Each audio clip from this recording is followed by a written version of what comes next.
Yesterday, December 7th, 1941,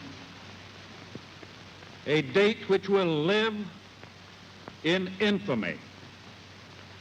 The United States of America was suddenly and deliberately attacked by naval and air forces of the Empire of Japan. The United States was at peace with that nation, and at the solicitation of Japan, was still in conversation with its government and its emperor, looking toward the maintenance of peace in the Pacific. Indeed, 1 hour after Japanese air squadrons had commenced bombing in the American island of Oahu, the Japanese ambassador to the United States and his colleague delivered to our Secretary of State a formal reply to a recent American message. Japan has therefore undertaken a surprise offensive extending throughout the Pacific area. The facts of yesterday and today speak for themselves. With confidence in our armed forces, with the unbounding determination of our people, we will gain the inevitable triumph, so help us God.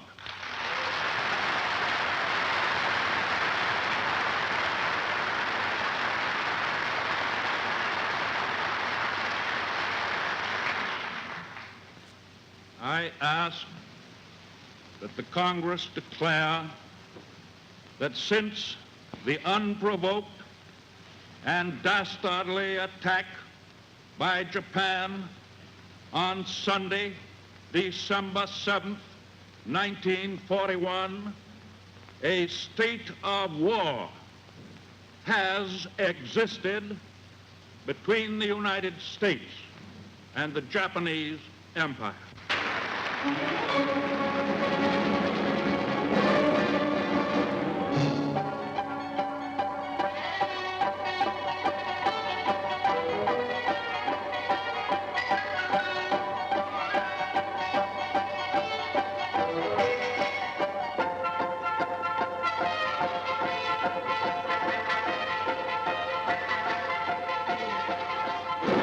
The arms embargo is far too great a security to American peace to permit its surrender without a last-ditch fight. You people who oppose war and dictatorship, do not be dismayed, because the warmongers and the interventionists control most of the avenues of propaganda. At this critical moment in the world's history, when the democracies of Europe are facing the test of life or death, all Americans are of one mind. We want to assist the democracies in every way we can with materials and supplies. England is the last and only barrier between the United States and total war. Our aid must not come too late. Therefore, we must give President Roosevelt power to set in motion an industrial blitzkrieg that will make it possible for England to blast Hitlerism from the face of the earth. It was fully and freely debated. Men were stamped interventionists and isolationists, and the debate grew bitter. Earnest young men picketed the White House as if peace were in our hands and not in the hands of those who wanted no peace, who worshiped war.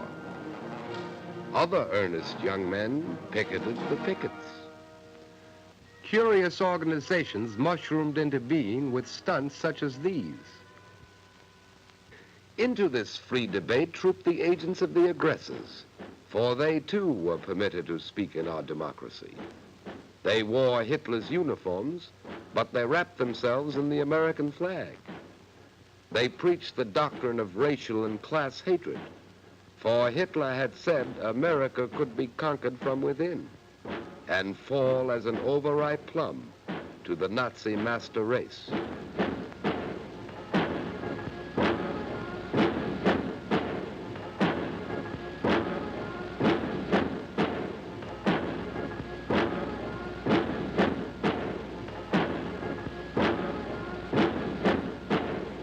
Jewish Moscow directed domination.